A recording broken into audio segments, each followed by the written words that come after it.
Bom, pessoal, nós estamos então entrando aí na unidade 8, que é teste de software, né, onde a gente vai trabalhar aí, discutir um pouquinho sobre essa parte importante aí dentro da área de engenharia de software, né. O que é o teste de software? Ele é uma atividade de engenharia de software que vai representar a revisão final. Ou seja, você vai também tem muito a ver com a questão da qualidade, tá? Lógico que tem. O teste de software ele vai validar vários aspectos, vai testar exatamente vários aspectos aí do seu projeto, tá? Isso tem muito a ver com a entrega da qualidade do produto também. Você tem que testar aquilo que você está fazendo. Isso faz parte de qualquer projeto. Existem engenheiros de teste de software, existem testers, existem pessoas que se preparam apenas para poder planejar os testes a serem executados nos produtos para garantir entrega, tá? Dependendo do tipo de produto de software, dependendo do ramo onde o software vai ser aplicado, o teste inclusive vale como artefatos comprobatórios de que o software é seguro, que passou por todos as ISOs de qualidades, etc. Tá? Então, se é uma atividade da engenharia de software, ele vai, de forma geral, ele vai abarcar, ele vai revisar especificação, projeto e o código que seja gerado, tá? O teste não é feito somente em cima do código-fonte, tá? Ele vai abarcar todos esses requisitos. Então, no momento que você vai fazer um roteiro de teste, no momento que você vai transportar isso para uma ferramenta de automatização de testes, você tem que saber o que o usuário pretende, o que o requisito tem que fazer, o que se pretende com aquela tela, cruzar com requisitos para você poder ter um teste o mais abrangente possível, tá? O teste de software ele é uma atividade de garantia de qualidade, ok? Junto com as demais outras atividades de garantia. Então, o teste de software ele trabalha e tem por objetivo garantir a qualidade do software, tá? Bom, então o objetivo do teste de software é encontrar o maior número de erros e dentro assim, utilizando a menor quantidade de esforço e tempo. Se você executa um teste de software na primeira vez sobre um sistema e não encontra erro nenhum, fica com o pé atrás. Ou seu teste está mal feito, tá? Ou que é impossível. Você tem que buscar erros, você tem que encontrar erros e depois você vai aprimorando, tá? E aí o teste, a ideia é essa, com o menor esforço possível e na menor quantidade de tempo possível, eu quero encontrar a maior quantidade possível de erros, tá? Então, o teste ele vai demonstrar que as funções do software parecem estar funcionando, tá? E os requisitos de desempenho também parecem estar satisfeitos. Então, eu vou ter testes de carga, testes de sobrecarga. Por exemplo, eu tenho um requisito de desempenho, então eu vou ter que emular uma quantidade muito grande de requests na aplicação.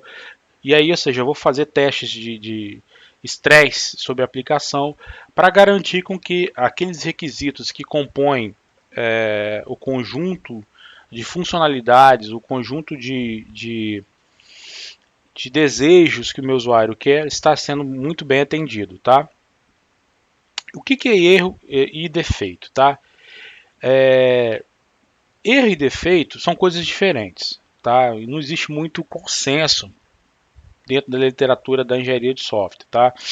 Então, o que seria erro segundo o Presma? Tá? O erro é alguma falha encontrada antes do software ser entregue ao usuário final. O que é o defeito? São falhas que são encontradas pelo usuário final. São os bugs que estouram na mão do usuário. Então, o erro é aquilo que eu encontro durante o desenvolvimento, durante a fase de construção do software. Então, estou validando o software, estou ali codificando e aí dá algum erro. Então, isso é erro. Defeito, ou o famoso bug, segundo o Presma, acontece quando isso acontece com o usuário. Ou seja, o meu usuário final, aquele cara que não tem acesso ao código-fonte, é o cara que não detém know-how nenhum da tecnologia desenvolvida, que é o cara do business, do negócio, no momento que ele está ali trabalhando, executando, rodando o meu software, se depara com um erro. Então aquilo ali é um defeito. Tá? Já ISTQB, ele entende o erro ou engano, é uma ação humana que produz um resultado incorreto. Tá? E defeito é uma falha em algum componente. Reparem que são dois referenciais diferentes, né? O Prisma ele tem muito a visão em cima do software. Então, ou seja, todos os erros e defeitos são associados ao software. Então, se acontece de ocorrer um erro durante a fase de desenvolvimento, é erro. Se acontece um problema durante a fase de produção, ou seja, o software está entregue, é defeito. E STQB diz o seguinte: bom, erro é uma ação humana que produz um dado incorreto. Então, por exemplo, o usuário ele fez uma ação que ele não deveria fazer e gerou um erro dentro do software, ou uma saída errônea. E defeito é uma falha, tá? Ou seja, eu coloquei o sistema para executar e deu um bug e errou, independentemente se está entregue ou não entregue. Eu entendo que se o sistema permitir que o usuário tome uma ação errônea, é um erro do sistema. Tá? Porque o sistema ele tem que ser seguro também para poder não permitir que ações que causem erros a ele aconteçam. Por exemplo, divisão por zero. Imagine que eu tenho um sistema que receba dois parâmetros, A e B, e vai dividir A por B. Se o cara informar 0 e B, e aí eu vou ter um erro de divisão por zero, que é um erro. Tá? Vai ter um erro em tempo de execução. Nesse caso, a STQB entende isso como sendo um erro, porque o usuário sabe que não pode ter divisão por zero. Mas o usuário sabe? E se sabe, será que o usuário vai ficar prestando atenção o tempo todo em cima disso? Então, é por isso que o erro versus defeito, ele é algo complexo, tá, gente? É algo assim, não é fácil. É uma discussão até mesmo filosófica para se entender. Eu sou muito a favor do Presma, da ideia do Presma também, que erro para mim é quando eu encontro quando estou construindo, e defeito quando a coisa estoura na mão do usuário. Se é um problema, por exemplo, o usuário imputa um valor num campo que não incorreto, o erro é meu que eu deveria direcionar o usuário a informar os valores corretos e restringir os valores. Se eu tenho um campo lá que tem que receber um tipo datetime e aí eu deixo o campo livre, o usuário vai colocar qualquer coisa lá dentro. É o usuário faz isso mesmo. Tá? Eu tenho que botar uma máscara no campo, obrigar o usuário a informar uma data válida, validar aquele dado. Isso se chama desenvolvimento seguro. Ok? Bom, testes não mostram a ausência de erros e defeitos, mas apenas mostram que erros e defeitos de softwares estão presentes. Então a gente não pode imaginar que o teste, assim, o objetivo do teste é zero erros. O objetivo do teste é mostrar que existe erros. E aí eu vou começar a corrigir. Não se pode provar que um programa nunca irá falhar, tá? O que se pode provar é que você não tem erros. Olha a diferença, tá? De defeito para erro. Uma vez que eu não tenha erro, beleza, mas em algum momento, alguma coisa pode mudar, alguma circunstância pode mudar, ou a nível de infra, por exemplo, agora nas eleições aí houve um problema aí na apuração, porque houve uma queda aí de um nó do cluster lá do supercomputador do TSE, que ocasionou uma falha de software, tá? O problema está dentro do software para ocasionar essa falha? Não, foi um problema externo ao software, mas ocorreu um erro, uma falha no software. Bom, existe então uma visão comum e errada, é que um teste bem sucedido é aquele no qual não são encontrados erros. Então, um teste bem sucedido é aquele que encontra o máximo de erro possível. Tá? Um bom caso de teste é aquele que tem alta probabilidade de encontrar um erro que ainda não foi descoberto. E um teste bem sucedido é aquele que revela um erro ainda não descoberto. Revelar erros que nós já sabemos, o ideal é que ele sempre consiga me entregar erros que ainda não descobri. Então, testar toda a quantidade de inputs possíveis, diferentes para o usuário poder testar. Esse exemplo do TSE, por exemplo, eles não testaram, por exemplo, o software rodando em um ambiente onde um nó do cluster caía. Então, faltou isso de repente, faltou fazer esse tipo de análise de contingência. Ou seja, quanto mais complexo for um sistema, mais complexo ainda vai ser a engenharia de testes para esse sistema. Um sistema operacional como o Windows, por exemplo, a carga de testes que é feita em cima dos componentes do sistema é absurda. E mesmo assim, você ainda encontra bugs. Né? Reduziu-se muito a quantidade de bugs do sistema Windows nas últimas versões, mas mesmo assim ainda se encontra bugs. Ok? Então, existe cargas de testes assim, absurdas em cima de um release de um sistema como esse. Para quê? Para que você possa garantir que você está entregando um produto final com o mínimo de erros possíveis. Tá, existem os testes alfa, as versões alfas, betas, etc. também para validações e testes, mas isso não tem a ver diretamente com o teste de software. Bom, o que é o caso de teste, pessoal? Um caso de teste ele é um conjunto de valores de entrada algumas pré-condições para a execução dele, resultados que se esperam a partir desses valores e pós-condições de execução, tá? Isso aí, literalmente é um script que um engenheiro de teste vai lá e escreve para que... Vou desligar esse ventilador aqui. Ele é literalmente um script que um usuário, que um engenheiro de teste, vai lá e escreve essa estrutura. Estagiário de teste. Oi? Estagiário de teste. Caso de teste, não pode ser estagiário escrever não, tá? Caso de teste tem que ser um analista de teste, mas... Né, Vitor? É tenso. Fazer o quê, né? Eu lembro como fosse hoje, cara. Eu tinha uma estagiária, coitada, aquele dia ela chorou. Eu sempre fui famoso por botar estagiário pra chorar. Aí botou um sistema em homologação lá, e aí o usuário final me ligou, puto, brigando, como é que pode isso? É um absurdo liberar um sistema desse pra homologar. Eu falei, o que foi, bro? Olha o grid, seleciona o registro, selecionei, dá ok, seleciona deletar. Aí aparecia a tela. Deseja deletar o registro? Botão OK. Não tinha sim, não, era OK. Aí o caso de teste foi a estagiária que fez, validou, homologou e botou no ar, né? Realmente. Caralho, tudo ela? Foi. Mas vamos lá, tadinha. Hoje ela é excelente profissional. Mas aquele dia eu perdi a linha mesmo. Bom, depuração do código versus teste. São coisas diferentes, tá, pessoal? O que acontece? Depurar código é o debug. É aquilo que você faz do quê? Olha o meu código, breakpoint, analisa, input, variável. Aquele lance que você faz ali no código. Você e o seu código. Tá? Pô, o código está rodando direito, está dando falha naqueles testes, que normalmente em cima dos testes unitários, que é o teste você unitário, você e o seu código. Tá?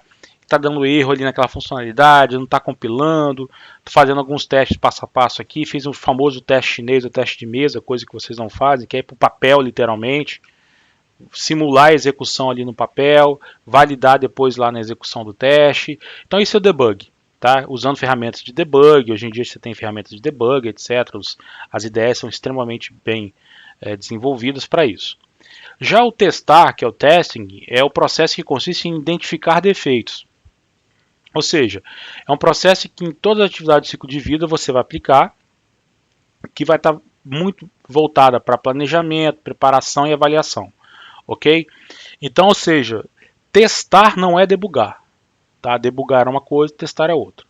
Testar muitas das vezes eu não vou estar olhando o código, parando com a execução de código, vendo stack trace de chamada de método, vendo stack vendo a pilha de execução. Bom, nada disso, tá? Isso é debug. Isso eu faço um debug. Vejo o ponteiramento de variável. Isso é debug. Tá? Testes eu vou executar um conjunto de rotinas do meu sistema e vou ver as saídas dadas as entradas e validar se as saídas estão de acordo com aquilo que foi especificado para acontecer, tá? Então, ou seja, testadores testam, desenvolvedores debugam. A ideia é essa, tá? Bom, existem duas formas de classificação de testes, os chamados testes dinâmicos e os testes estáticos, tá? O que é um teste estático? Não pressupõe a execução do software que está sendo testado. Ou seja, é o teste sem execução de código. Pode ser o quê? Manual de revisão, automatizadas via ferramentas de software. Então, por exemplo, revisão técnica formal do documento de requisitos. Quando se faz uma análise estática por ferramentas e um código-fonte, sem a execução do mesmo. As ideias modernas, muitas fazem isso, tá, pessoal? Validam se você está seguindo os design partners escolhidos pela empresa, se você está realizando as operações que, por exemplo, quem trabalha com C++, deixando ponteiros soltos na memória, memory leak, apenas olhando, analisando o código, tá? Hoje existem muitas ferramentas que fazem isso. Analíticas de código, eles analisam o código e aí começam a gerar estatísticas em cima do seu código, variáveis não utilizadas, declaração de variáveis que você nunca usa, variáveis inúteis, alocação de objetos e depois você não desaloca objetos, são alguns exemplos, tá? Nomeação de variáveis que fogem o padrão escolhido ali que você configura na ferramenta, eu quero padrão húngaro, eu quero, sei lá. Tá? Você vai lá e parametriza na ferramenta. Então, eu estou, por exemplo, construindo objetos fora de um padrão, de um design pattern específico para o produto. Então, N coisas. Tá? Então, isso aí são análises, são ferramentas que conseguem varrer o seu código e indicar pontos de melhoria ou pontos que possivelmente podem gerar falhas. Tá? Já o teste dinâmico, eu tenho que executar o código. Tá? Eu vou executar o código, eu vou rodar o programa e realizar esses testes para poder validar. Tá? Essas ferramentas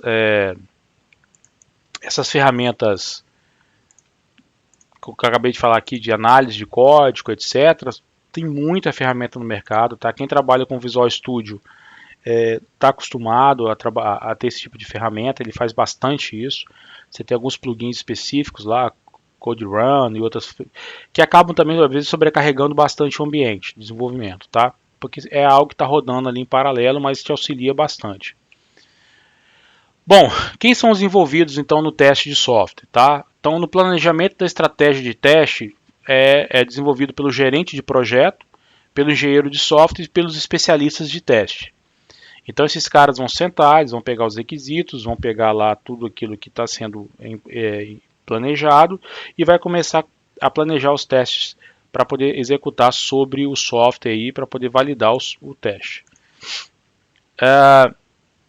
E na execução dos testes? Então, durante os primeiros estágios do teste de unidade ou teste unitário, tá? E os testes de integração, é o engenheiro de software que vai realizar isso. O teste unitário, o teste de unidade, normalmente é o próprio desenvolvedor, tá? Às vezes, como eu falei, testers testam, developers debugging. Mas muitas das vezes, você como desenvolvedor, acabou uma funcionalidade, você executa um teste unitário, gera ali as evidências da saída do seu teste, arquiva aquilo e libera ali para o teste integrado. O que é o teste integrado? A gente vai ver daqui a pouco, tá? Aí sim o teste integrado é feito por um analista, por um engenheiro, por um cara que está mais tendo uma visão mais global da coisa, ok? Bom, à medida que o processo de teste progride, então, por exemplo, teste de validação, teste de sistema, mais amplos, são testes mais amplos, os especialistas de testes que vão formar esse grupo à parte, que é o grupo de teste, que vai executar esses testes para gerar aí as saídas, junto com os engenheiros do sistema, os arquitetos, que vão estar gerando essas saídas e validações, para depois revolta para o time de desenvolvimento. Tá? Bom, quais são os artefatos de entrada para os testes? Primeiro, o documento de requisitos, o cara precisa saber o que tem que ser feito, né? A especificação de projeto de sistema, o cara tem que saber como foi construído, então eu sei o que tem que ser feito e como foi construído, tá? E os programas fontes, você tem que ter. Quais são as saídas? Uma especificação de teste, que documenta a abordagem da equipe de teste, uma estratégia global e um procedimento que define passos específicos de teste, que são os casos de teste que vão ser conduzidos, tá? E aí os resultados são os resultados que eu obtenho depois da execução. Então, ou seja, eu tenho que saber o que se espera do meu software, que é o documento de requisito, o que se planejou para ser construído para poder atender os requisitos e o que efetivamente foi construído, que são o código-fonte ali do meu programa, tá? do meu sistema, os códigos-fontes, todos os artefatos que foram desenvolvidos, para que eu vou juntar isso tudo e vou gerar ali os casos de testes, os scripts de testes, etc. Bom, quais são as atividades, então, na parte de teste? Então, primeiro eu tenho deixa eu ligar aqui. Planejamento, projeto de casos de testes, execução dos casos de testes e avaliação dos resultados dos testes. O que é o planejamento? Vai definir as atividades de testes, as estimativas de recursos, objetivos, etc. para cada teste que vai ser executado. O projeto de casos de teste são scripts mesmo que vão ser desenvolvidos, os chamados casos de teste, tentando envolver o máximo de ambientes e situações possíveis, tá, e diferentes, tá, dentro do cenário ali que você está testando, porque o objetivo é descobrir coisas e falhas que ainda não foram descobertas, coisas que não estão ainda claras para serem descobertas. Então, um bom caso de teste é aquele caso de teste que cobre o máximo possível os requisitos para o qual ele tem que validar, tá? Isso é importantíssimo. Execução dos testes, que é a forma como eu vou executar esses testes e registrar os resultados, ou usando ferramentas de automação de testes, ou fazendo eu mesmo na mão. Tudo depende do que eu tenho em mãos, tudo depende do nível de teste e o volume também. E avaliar os resultados, tá? A avaliação dos resultados é algo importantíssimo. Não adianta eu testar e não validar. Então eu vou validar, encontrar os erros, ver as divergências, gerar estatísticas em cima disso, dependendo aí dependendo do tamanho que seja aí o meu sistema, isso vai gerar um volume muito grande de saídas de estatísticas, então eu tenho que validar isso aí. Então é importante, tá? E aí, de cima disso, eu vou definir se eu vou parar ou não a fase de testes do software. Quando você tem um sistema em cascata, pessoal, um ciclo de vida em cascata, como nós discutimos lá no início do semestre, nas primeiras unidades, o modelo de testes ficava lá no final. Então, desenvolvimento, testes e implementação. Quando você tem um modelo ágil, agile, não, isso faz parte da sprint, inclusive da entrega da sprint. Então acaba que a própria formatação, a formulação dos casos de teste, a execução dos casos de teste passa a ser também algo que é feito também de forma ágil, ou seja, você acaba a cada sprint refinando, melhorando os casos de teste, porque você também está melhorando muitas das vezes ali os requisitos que você está implementando. Uma vez você tem um requisito que você tem uma sprint que tem uma entrega parcial do requisito, você vai fazer testes em cima daquela entrega. Depois, na próxima sprint, você acrescenta mais funcionalidades àquele requisito, você também tem que revisar os casos de teste e fazer com que os casos de teste reflitam também essa evolução do software. Então, quando você vai para os métodos ágeis, modelo Agile, você acaba tendo também que evoluir também os seus casos de teste conforme o produto evolui também. Tá? Diferente do modelo em cascata, que teoricamente você já tem todos os requisitos mapeados, o documento de requisito ele é completo, né, diferente de um modelo no método ágil, onde há o processo de refinamento de backlog, seleção de backlog de sprint, isso também impacta nos casos de teste.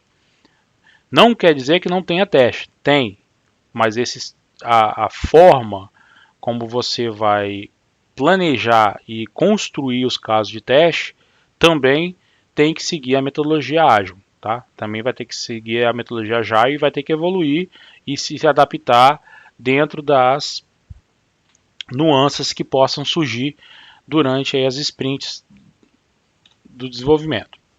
Bom, quais são as estratégias de teste que existem? Teste de unidade ou chamados testes unitários, testes integrados ou testes de integração, testes de validação e testes de sistema. Tá? Bom, à medida que eu vou saindo fora dessa espiral, do centro da espiral para fora, eu vou aumentando a minha zona de testes, ou seja, partindo do teste unitário até o teste de sistema, vai aumentando as áreas, ou seja, o conjunto de coisas que eu vou testar. Quando eu tenho um teste unitário, eu vou começar lá no centro dessa minha espiral, é algo unitário. Eu vou testar o componente, eu vou testar uma tela, eu vou testar uma ação de um botão, tá? Eu vou testar uma coisa que é unitária, uma unidade. Então o cara desenvolveu um componente. Esse componente ele pega um arquivo na pasta A e joga na pasta B. Então eu vou testar esse componente, se ele está fazendo essa ação. Ele testou lá uma ação de um botão na tela, que vai fazer um cálculo específico, ou validar um conjunto de campos. Então eu vou testar a ação desse botão. Então é um teste unitário. Eu tenho uma tela de cadastro, eu quero testar a tela, então são testes unitários, de unidade. Tá? Esse teste ele progride para um teste de integração, que aí eu quero ver como esses diferentes componentes, uma vez eu testei um componente, esse componente que move um arquivo de cá para cá, ok? O componente está movendo.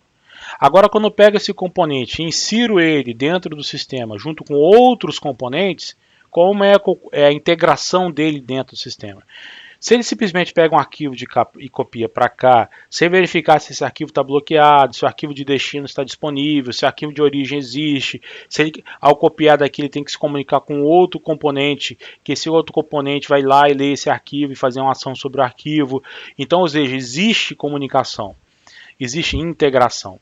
Porque muitas das vezes eu faço um teste unitário e tudo funciona. Na hora que eu libero isso para o sistema, a coisa desanda. porque dentro da integração, da integridade do sistema, a coisa não anda, tá? Então esse teste ele está ali para poder validar essa comunicação arquitetural do sistema, tá? Depois eu tenho um teste de validação que valida se os requisitos estão ok. Beleza, está tudo integrado, comunicando, funcionando. Agora está fazendo aquilo que tem que ser feito? Vou validar isso. Então eu testo a unidade, testo a integração dela dentro do todo, e aí eu vou testar se aquilo está sendo feito como tem que ser feito. E finalmente o sistema como um todo. E aí é um teste muito mais abrangente, aí eu posso fazer teste de cargas, testes mais abrangentes, que vai envolver o sistema como um todo. Bom, então como eu falei para vocês, o teste de unidade é o teste do código-fonte de um componente. Vou focar ali na unidade, tá? Utiliza-se muitos testes de caixa branca, tá? Eu estou ali olhando o código, eu estou olhando o código, caixa branca, tá tudo aberto para mim, estou testando, estou vendo o código sendo executado, tá?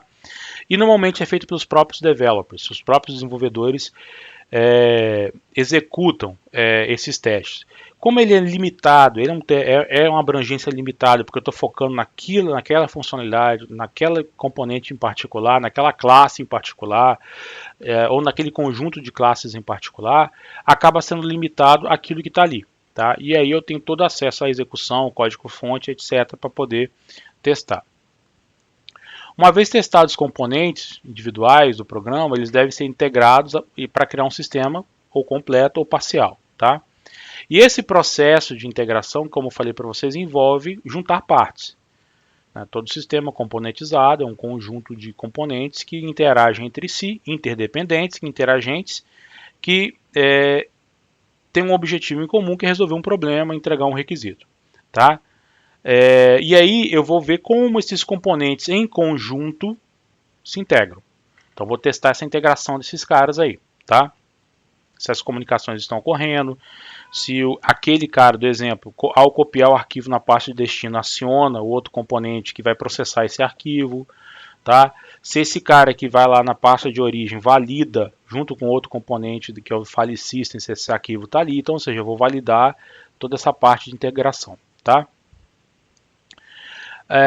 A ideia é que se existe aí essa famosa palavra, existe a sinergia correta entre os componentes, ou seja, os caras estão trabalhando ali de forma integrada, tá?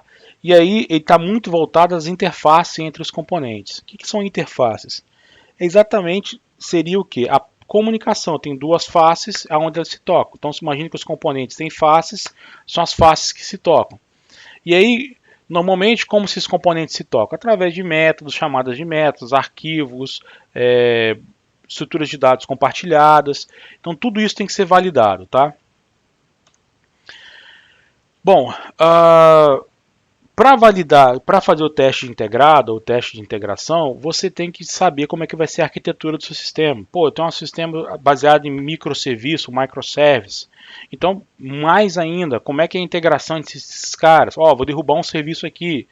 Vamos ver se o serviço de lá continua. Vou subir o serviço, vamos ver se a transação continua. Ó, eu vou gerar aqui um bloco num serviço, ver se o serviço de lá responde. Ó, o serviço de lá está mandando um monte de JSON para o de cá, ele está consumindo, está guardando no banco, está processando, está mandando de volta. Então tudo isso aí você tem que saber. Para isso você tem que saber a arquitetura do sistema. Como é que é a arquitetura do sistema? Nível arquitetural, forma de comunicação, protocolo de comunicação, estrutura de dados de comunicação. Tá? Fala, Felipe. Tá mandando o que, professor? Aula, pô. Então, ou seja, isso aí é importante, tá? Você começar você tem que ter, no momento da criação do teste, de um teste integrado, você tem que ter essa visão arquitetural. Conhecer os protocolos, conhecer a formato dos dados, conhecer a forma de interface entre os componentes. Beleza? Bom, ao final... Professor, fala. Rapidinho. Acho que a pergunta dele foi, tipo, tá mandando o quê? Foi dados. Ele queria saber se era dados, se era Dados. algum arquivo, alguma Seja o coisa que assim. for, dados, qualquer coisa que esteja mandando, entendeu? JSON. Dado. Eu dei um exemplo. Então, imagine que eu tenho aqui um microserviço e tem outro microserviço que se comunica através de JSONs, por exemplo. JSON é um formato De dados. Dados, não sei. Dados quaisquer. Tá? Se essa troca está existindo, se essa comunicação está existindo, se a interface existe. É um exemplo. Tá? Como pode ser um arquivo que está indo CSV para um lado, para o outro. Isso aí faz parte do teste integrado. Se essas partes se comunicam, se há integração entre os componentes, essa que é a ideia do teste integrado. Uma vez validado o teste integrado, eu tenho um pacote coeso, eu tenho uma ferramenta, eu tenho ali o sistema coeso que se comunica. Tá? Bom, depois vem a parte de validação, que é ao final do teste de integração, eu vou validar se aquilo que está fazendo, ou seja, os componentes são validados, existe integração entre esses caras, a comunicação entre os componentes está tudo ok. Não, esquenta não, Eric. A forma de componente está tudo ok. E aí agora eu quero saber se esses caras estão fazendo o quê? Conformidade com os requisitos. Tá? Beleza, tá tudo ok, comunicando, integrando, mas está fazendo aquilo que é para ser feito? Então, o cara que pega o arquivo aqui no A, joga no B, e o outro serviço que pega o arquivo aqui, processa, e está processando e entregando algo conforme aquilo que foi feito no requisito, então, ou seja, eu vou validar. Então, eu tenho teste unitário, teste de integração, teste de validação. Testo se o componente individualmente está ok, testo se os componentes formam um corpo, formam um sistema, tem integração entre eles. Agora eu vou testar se esses componentes que estão integrados fazem aquilo que deve ser feito. De acordo com o quê? Com o documento de requisitos. Então, eu vou validar o código. Teste unitário, eu estou olhando o código ali, estou testando, estou vendo se está tudo ok. Tá? Depois eu pego a arquitetura do sistema, o projeto arquitetural do sistema e verifico se esses diferentes componentes estão fazendo aquilo que foi feito dentro do projeto arquitetural. Beleza. Agora eu vou pegar esses componentes que estão validados a nível unitário, validados em nível de integração, se eles estão operando de forma a corresponder com os requisitos. Que na realidade eu quero é isso, eu quero resolver os requisitos, que é o que o meu usuário, que é o cara que está bancando o sistema, quer, no fundo. Né? Então, o ponto de partida daqui é o documento de requisitos. Então, eu tenho um código-fonte, o outro eu tenho um projeto arquitetural, aqui eu tenho um documento de requisitos. Tá? E aí, só se utiliza técnicas de caixa preta. O que é técnica de caixa preta? Eu não olho o código-fonte. Eu vou tentar validar o sistema através de execução externa, caixa preta. Aquilo para mim é uma caixa preta, eu não sei o que tem ali dentro. Eu não sei se é JSON que está rolando entre os serviços e componentes. Eu não sei se é arquivo. Eu sei que eu vou dar um input e eu quero uma saída. O que está rolando por trás dos panos, não quero saber. Caixa preta. Tá? Então por isso que é teste de caixa preta. Eu não tenho acesso ao back-end, eu não tenho acesso àquilo que está por trás. Tá? Eu não vou olhar a fonte, eu não vou validar a fonte, eu não vou validar a arquitetura. Eu estou externamente validando a execução do sistema. E os casos de testes que envolvem esse nível de validação, eles têm que ter isso em mente. Tá? Porque eu estou me aproximando do usuário final, tá? Da execução do usuário final. Bom, é feito um conjunto de testes de aceitação, isso é importante. E normalmente o teste de validação ele gera artefatos de saída que são cheques, até mesmo para que, por exemplo, uma grande empresa que você, digamos que você está trabalhando aí, desenvolvendo um sistema para uma grande empresa, para que uma release, para que uma sprint entre em produção, no ambiente produtivo, ou seja, depois a gente vai discutir o que é ambiente produtivo, principalmente depois da... Não, nesse momento o cliente ainda não, tá, Eric? Isso é tudo dentro da empresa, tá? A gente vai ver que vai existir normalmente 3 ambientes. Um ambiente de developer, que é o ambiente de desenvolvimento, que é a empresa que participa. Depois que passa por todos esses testes, você libera para homologação. Tá? Que aí você pode fazer o teste de sistema, que é onde o usuário final faz. Aí é um teste que envolve o usuário final, o usuário-chave. Nesse momento ainda são os engenheiros de testes internos da empresa que estão olhando o documento de requisitos. Por quê? Porque se ele encontrou ali algo que validou, está de acordo com o documento de requisito, mas chegou lá na ponta o usuário falando, não é isso que eu quero, então o documento de requisito estava errado. Reparem como é que o teste ele consegue validar a arquitetura, se der pau da integração, ele consegue validar a análise de requisitos, porque Se ele dizer que está ok, mas ao entregar o usuário comprovar que aquilo não é aquilo que ele queria, ou seja, o requisito foi mal capturado, tá? E valida também o código. Repare que quando você começa a aplicar corretamente as dimensões de teste, você vai em várias dimensões, uma dimensão mais baixo nível, até dimensões que vai até ações antes da codificação também, tá? Então, voltando aqui. Um teste como esse, ele vai gerar artefatos, evidências, que comprovam que o sistema está fazendo aquilo que deve ser feito.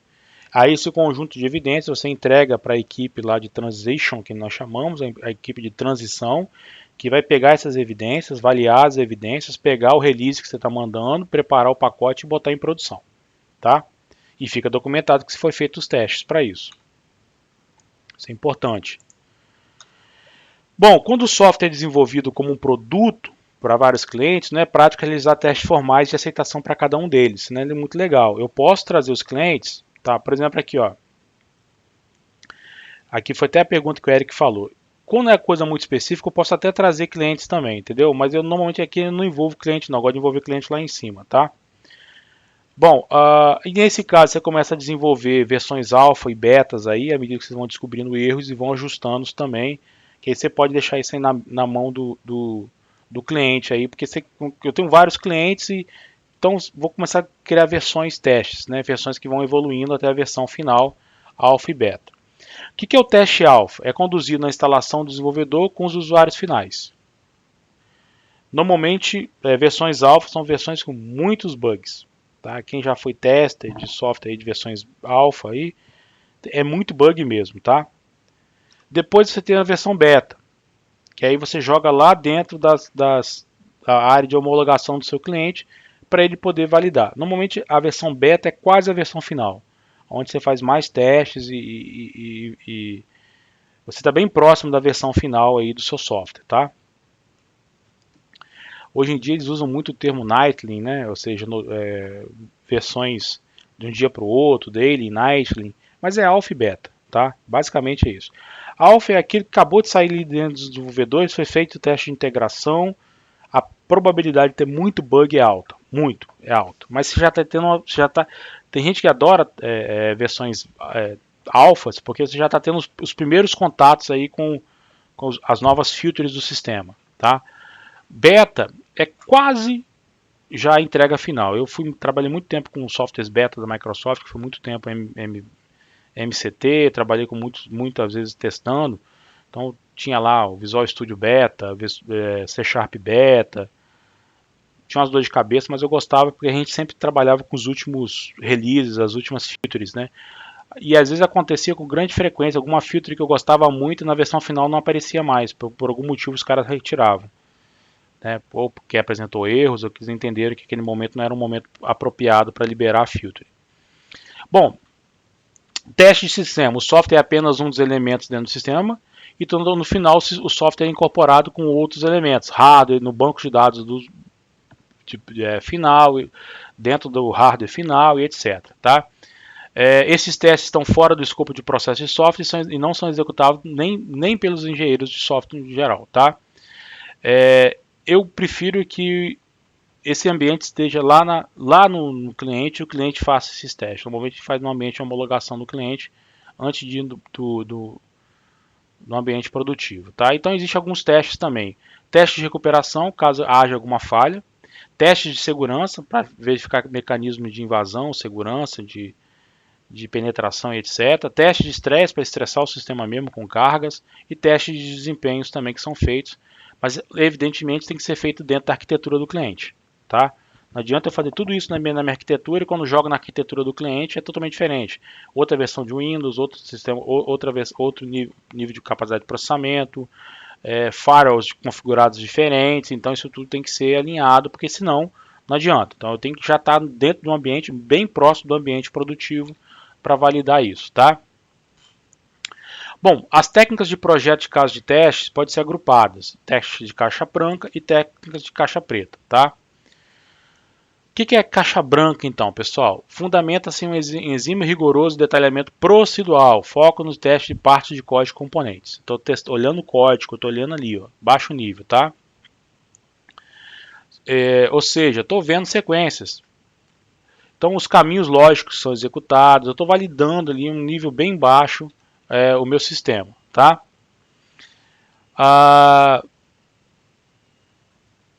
Quais são então os objetivos ao usar um teste de caixa branca?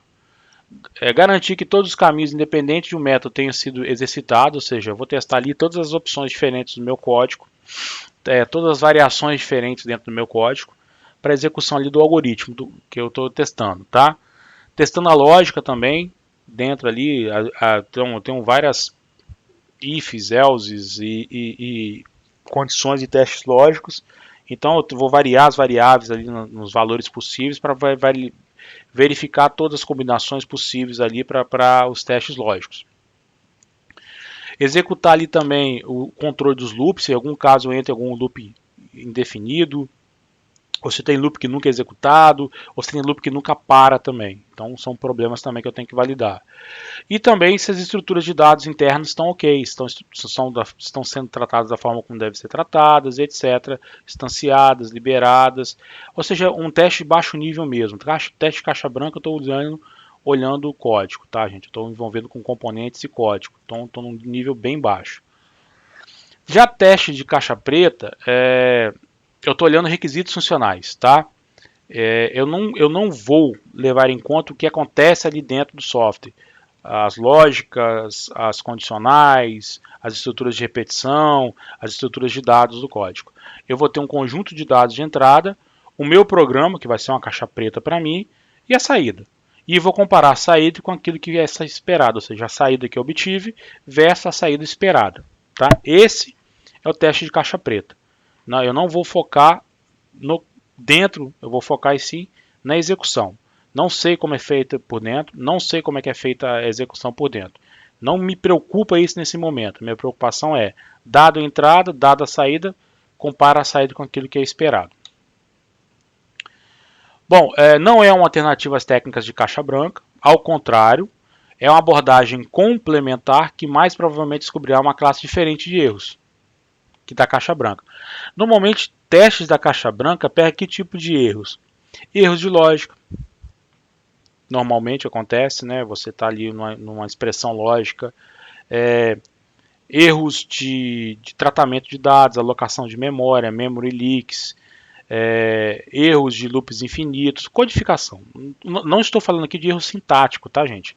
Erro sintático, esquecer um ponto e vírgula, não declarou uma variável. Isso é erro sintático, seu código nem compila. Para começar a testar um código, o código tem que pelo menos compilar, tá? Pelo amor de Deus. Se o código não compila, o código não é nem testável. Ok?